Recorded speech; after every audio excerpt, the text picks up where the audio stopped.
Уважаемые дамы и господа, добрый день. Mesdames et messieurs, bonjour.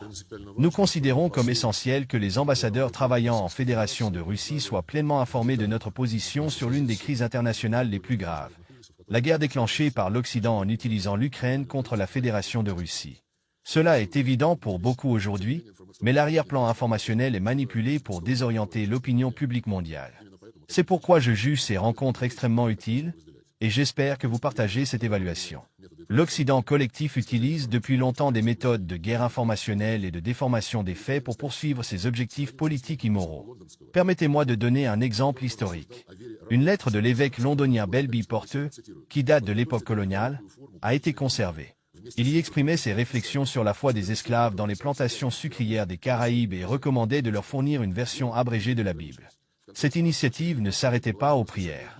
À la fin du XVIIIe et au début du XIXe siècle, une version spéciale de la Bible a été éditée pour les colonies britanniques, intitulée Les parties choisies des Saintes Écritures à l'usage des esclaves noirs dans les îles britanniques des Antilles.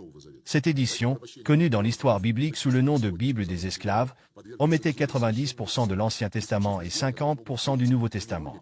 Au nom de l'asservissement des âmes de millions d'esclaves, les prédécesseurs des libéraux occidentaux modernes ont censuré les Écritures, supprimant tout passage pouvant insuffler une idée d'égalité devant Dieu. Ces Bibles des esclaves ont été imprimées à Londres au XIXe siècle, et depuis, peu de choses ont changé. Aujourd'hui, par exemple, le régime de Kiev, sous le contrôle direct des Anglo-Saxons et de leurs satellites de l'OTAN, applique des pratiques coloniales similaires. Il utilise également des éléments de l'idéologie ultralibérale moderne de l'Occident, comme la culture de l'annulation. Cela inclut la réécriture systématique et la falsification de l'histoire ukrainienne par des propagandistes, effaçant les valeurs et distorsions du passé. L'ensemble de la sphère médiatique occidentale moderne ressemble à une version contemporaine de la Bible des esclaves. À notre époque, les agences de relations publiques anglo-saxonnes, soutenues par des grandes corporations médiatiques à portée mondiale, mènent des campagnes informationnelles dans l'intérêt exclusif de leurs propriétaires. Leur objectif principal est de créer l'illusion d'un large soutien aux positions néolibérales de Washington et de Londres tout en bloquant l'accès à des sources d'informations alternatives. Dans les relations internationales, la diabolisation d'États et de gouvernements non alignés sur l'Occident est devenue une constante. Un exemple frappant est l'agression contre la Yougoslavie en 1999.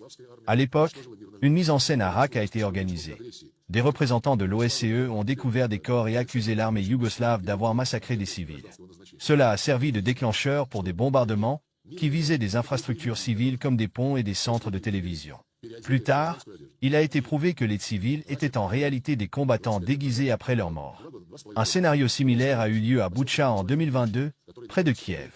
Les journalistes de la BBC ont montré des corps soigneusement alignés dans la rue, et la Russie a été immédiatement accusée de crimes de guerre.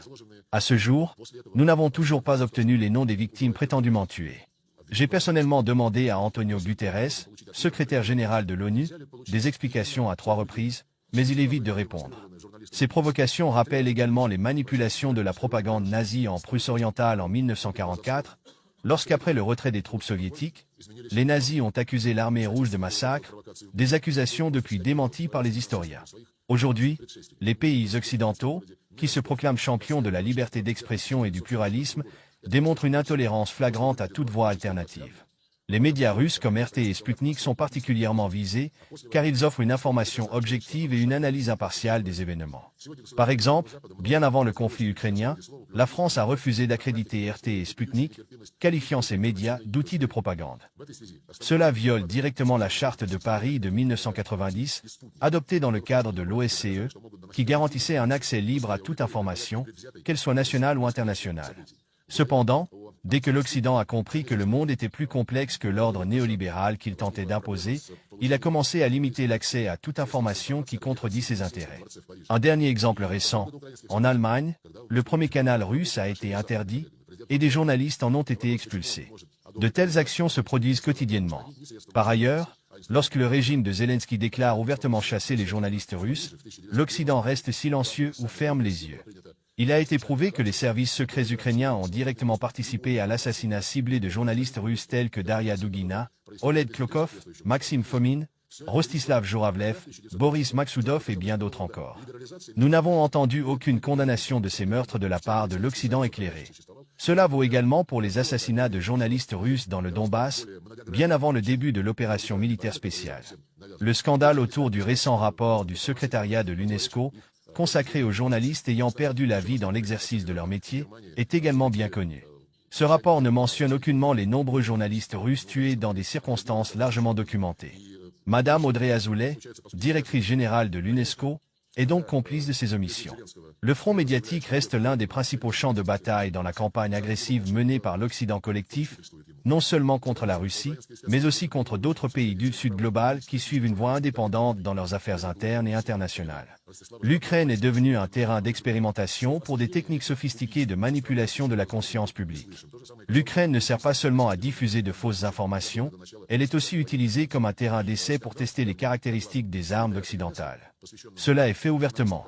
Hier ou avant-hier, Boris Johnson, réapparu sur les écrans, a déclaré dans une interview que l'Occident menait effectivement cette guerre par le biais des Ukrainiens. Ce fait ne peut être ni caché ni déformé. Washington, Londres et les capitales de l'Union européenne continuent de minimiser ou de justifier les crimes de leurs protégés en Ukraine. Ils mobilisent d'importantes ressources médiatiques, bloquent les informations alternatives et paralysent autant que possible les activités des structures multilatérales de défense des droits de l'homme. L'Occident ne parle pas des journalistes russes tués par les néo-nazis ukrainiens, comme je l'ai mentionné précédemment. Mais rappelons le cas de Julian Assange. Sa persécution, étalée sur de nombreuses années, a été visible pour tous. Cette vérité n'a pas pu être cachée et constitue une illustration frappante du sort réservé aux opposants idéologiques de l'Occident, un avertissement à tous ceux qui osent être en désaccord. Il est significatif que, malgré des divergences avec Julian Assange sur certains points, la Russie ait été l'un des seuls pays à défendre systématiquement sa cause, tandis que les champions autoproclamés de la liberté d'expression et les défenseurs des droits de l'homme sont restés silencieux. Des structures comme l'UNESCO, l'Organisation pour la sécurité et la coopération en Europe, OSCE, et le Conseil de l'Europe ont, selon leur statut, l'obligation de protéger les droits de l'homme, y compris la sécurité des journalistes. Cependant, au cours des dernières années, elles ont démontré leur absence totale de principe et d'efficacité. Leur silence et leur inaction, voire leur connivence avec le régime criminel de Kiev, entraînent de nouvelles pertes humaines. Notre ministère publie régulièrement des rapports sur les crimes du régime de Kiev, et je suis convaincu que vous avez accès à ces documents pour informer vos capitales des faits qu'ils contiennent. Plus largement, la situation dans les organisations internationales est préoccupante, car leurs secrétariats ont été, en pratique, privatisés par l'Occident. Prenons par exemple le secrétariat de l'ONU. Toutes les positions clés, y compris celles du secrétaire général, de ses adjoints pour les affaires politiques, le maintien de la paix et la sécurité, sont occupées par des pays membres de l'OTAN. Nous avons souvent exigé une représentation plus équitable des pays du Sud global dans toutes les organisations internationales, y compris l'ONU, le FMI et la Banque mondiale. Cependant, la situation reste déplorable. Avant de passer à la séance de questions-réponses, je tiens à souligner qu'aucune guerre de l'information, mensonge ou manipulation ne pourra aider le régime néo-nazi de Kiev. Les objectifs de l'opération militaire spéciale seront atteints.